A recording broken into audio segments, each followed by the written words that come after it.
चुके कार्यक्रम में, इनका आने से बहुत बढ़िया वो कार्यक्रम का वो हुआ। लेकिन ये जो भी दिख रहे हैं ये सब कबीर साहब का अनुयायी है भाई साहब। हमारे गुरुजी ये भारत में ही नहीं विदेश में भी मालवी बलाई समाज का डंका बजा चुके। इनके लिए जोरदार सम्मान तालियां। ऐसे पद्म श्री सम्मानित टिपानिया जी के सम्मान में तालियां बहुत कम है साथियों, जोरदार तालियां बनना चाहिए। और कबीर साहब का आश्रम हम नगर से अखिलेश राय जी से निवेदन करते हैं कि हमारे मंदिर कबीर साहब का मंदिर बनने में सहयोग की अपेक्षा हम रखते हैं, ये पूरा समाज रखता है। अखिलेश राय जी के लिए जोरदार तालियां साथियों। अखिलेश राय सम्मानित मंच एवं उपस्थित सभी कबीरपंथी बंधुओं एवं उपस्थित मातृशक्तियाँ, मैं आप सभी को प्रणाम करता हूँ। और आज के इस भव्य कार्यक्रम के लिए मैं पूरी समिति को बधाई देता हूँ कि आपकी इतनी मेहनत की वजह से जो है इतना सफल कार्यक्रम हुआ है।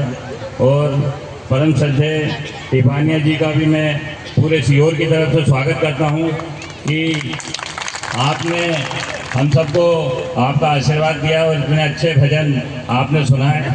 क्योंकि हम सभी जानते हैं कि कबीरदास जी कितने महान थे और आप सभी कबीरपंथी हैं। हम सभी को उनके आदर्शों पे चलना चाहिए, क्योंकि हमारा जो देश है वो ऋषि मुनियों का देश है। इसमें सभी कबीरदास जी हुए, सूरदास जी हुए, तुलसीदास जी हुए, सब एक से एक महान लोग यहाँ भारत की भूमि पे जन्म लिया। और हम सभी सनातनी हैं। जैसा कि आप सभी जानते हैं कि हमारे देश की विशेषता है कि इतनी सारी जातियों के बाद भी हम एकजुट होकर रहते हैं, ये हमारे देश की विशेषता है। ऐसा दुनिया के किसी भी देश में नहीं होता है कि इतनी सारी जातियाँ वहाँ होती हो और इतनी एकजुटता होती है। ये हमारे भारत की महानता है। मैं आप सभी को हृदय से प्रणाम करता हूँ। और जितने भी यहाँ बंधु बैठे हैं, आप सबकी सामाजिक एकता जो है निश्चित रूप से समाज को आगे बढ़ाएगी। आप इसी तरह एकजुट हों और सब लोग साथ रहें, समाज का नाम रोशन करें। क्योंकि अभी हमारे देश में सबसे ज़्यादा अगर ज़रूरत है तो हम सबको संगठित रहने की ज़रूरत है। क्योंकि किसी भी देश का विकास जब भी हो सकता है जब हम सब एकजुट होकर काम करें। उदाहरण के लिए हमारे देश की जनसंख्या 140 करोड़ है। अगर हम सब 10-10 वृक्ष लगाएं तो हम कितने वृक्ष लगा सकते हैं? हम सब 140 करोड़ लोग हैं।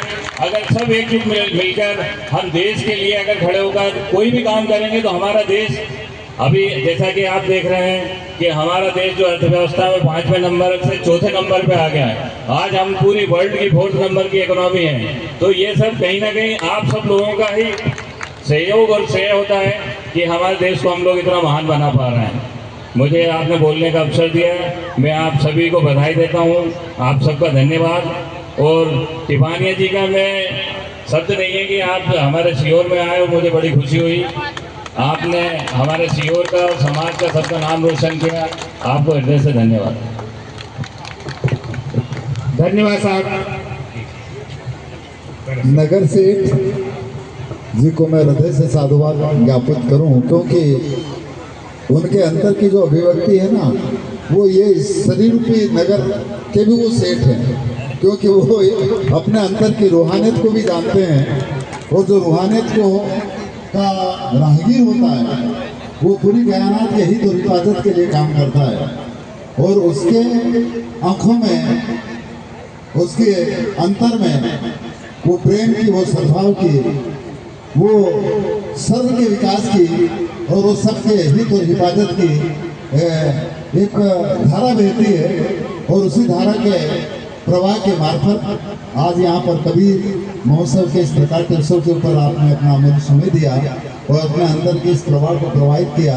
इसके लिए हम सबकी ओर से और सदगुरु कबीर समिति जो भी है जिन्होंने आयोजन रखा है और आप इतने जन समूह है, उन सबकी ओर से भी मैं उनका हृदय से बहुत साधुवाद ज्ञापित करूँ। ऐसे सत्संग को इस रूप से हम बहुत उनका साधुवाद ज्ञापित करते हैं। और धन्यवाद ज्ञापित करते हैं और एक बार फिर से उनके इस अंतर की अभिव्यक्ति के लिए जोरदार ताली से उनका स्वागत करते हैं।